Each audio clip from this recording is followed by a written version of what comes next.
മ്യാൻമറിലെ ദുരിതാശ്വാസ പ്രവർത്തനങ്ങൾക്ക് പ്രതിസന്ധി സൃഷ്ടിച്ച് കനത്ത മഴ. തുടർച്ചയായി പെയ്ത മഴയിൽ ഭൂകമ്പത്തിന്റെ പ്രഭവ കേന്ദ്രത്തിനടുത്ത് ഏറ്റവും കൂടുതൽ നാശനഷ്ടമുണ്ടായ മാൻഡലേ നഗരത്തിലെ താൽക്കാലിക ടെന്റുകൾ മുഴുവൻ വെള്ളം കയറി നശിച്ചു.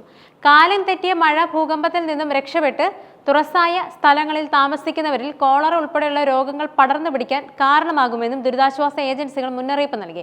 മാർച്ച് 28-നുണ്ടായ 7.4 തീവ്രത രേഖപ്പെടുത്തിയ ഭൂകമ്പത്തിൽ മരിച്ചവരുടെ എണ്ണം 3471 ഉയർന്നതായും 4671 പേർക്ക് പരിക്കേറ്റതായും 214 പേരെ ഇതുവരെ കണ്ടെത്താനായിട്ടില്ലെന്നും പ്രാദേശിക മാധ്യമങ്ങൾ റിപ്പോർട്ട് ചെയ്യുന്നുണ്ട്. തലസ്ഥാനമായ നൈപിഡാവ് ഉൾപ്പെടെ 6 പ്രദേശങ്ങളിലെ സംസ്ഥാനങ്ങളിലും ഭൂകമ്പം കാര്യമായ നാശനഷ്ടങ്ങളും ഉണ്ടാക്കി. പല പ്രദേശങ്ങളിലും വൈദ്യുതി, ടെലിഫോൺ, മൊബൈൽ ഫോൺ ബന്ധങ്ങൾ പുനഃസ്ഥാപിക്കാനായിട്ടില്ല. ഇത് നാശനഷ്ടങ്ങളുടെ പൂർണ്ണ വ്യാപ്തി വിലയിരുത്തുന്നതിൽ പ്രതിസന്ധി സൃഷ്ടിക്കുന്നുണ്ട്. ആഭ്യന്തര യുദ്ധം മൂലം ഇതിനകം തന്നെ ഗുരുതരമായ മാനുഷിക പ്രതിസന്ധി നേരിടുന്ന മ്യാൻമറിനെ കൂടുതൽ ദുരിതത്തിലേക്ക് തള്ളിവിടുന്നതായിരുന്നു ഭൂകമ്പം.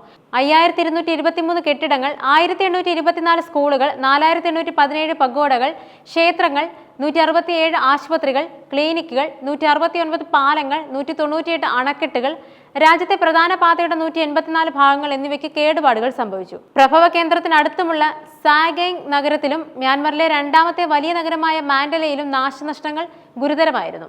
ആദ്യ ഭൂകമ്പത്തിനു ശേഷം തുടർചലനങ്ങൾ ഇപ്പോഴും രേഖപ്പെടുത്തുന്നുണ്ടെന്ന് UN സഹായ മേധാവി ടോം ഫ്ലെച്ചർ പറഞ്ഞു. 2021 ഫെബ്രുവരിയിൽ ഓങ് സാൻ സുകി സർക്കാരിനെ അട്ടിമറിച്ച് അധികാരം പിടിച്ചെടുത്ത ജനറൽ മിൻ ഓങ് ഫ്ലൈങ്ങിന്റെ നേതൃത്വത്തിലുള്ള സൈനിക സർക്കാർ ബുധനാഴ്ച താൽക്കാലിക വെടിനിർത്തൽ പ്രഖ്യാപിച്ചെങ്കിലും സൈന്യത്തിന്റെ ഭരണത്തെ പിന്തുണയ്ക്കാത്ത പ്രദേശങ്ങളിലെ സഹായത്തിന് നിയന്ത്രണം ഏർപ്പെടുത്തുന്നുണ്ടെന്നും UN മനുഷ്യാവകാശ ഹൈക്കമ്മീഷൻ ഓഫീസ് പറഞ്ഞു.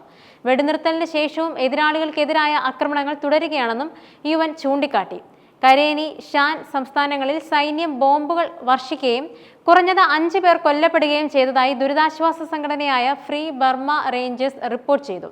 ചൈന, ഇന്ത്യ, തെക്കുകിഴക്കൻ ഏഷ്യൻ രാജ്യങ്ങൾ എന്നിവ കഴിഞ്ഞ ഒരാഴ്ചയായി രാജ്യത്തേക്ക് ദുരിതാശ്വാസ സാമഗ്രികളും രക്ഷാപ്രവർത്തകരെയും അയക്കുന്നുണ്ട്. ഭൂകമ്പബാധിത സമൂഹങ്ങളെ പിന്തുണയ്ക്കുന്നതിന് $9 ദശലക്ഷം US വാഗ്ദാനം ചെയ്തിട്ടുള്ളത്. അതേസമയം തായ്ലൻഡിൽ ഭൂകമ്പത്തിൽ മരിച്ചവരുടെ എണ്ണം 24 ഉയർന്നതായി അധികൃതർ അറിയിച്ചു.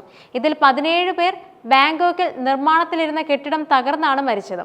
77 പേരെ കാണാതായി.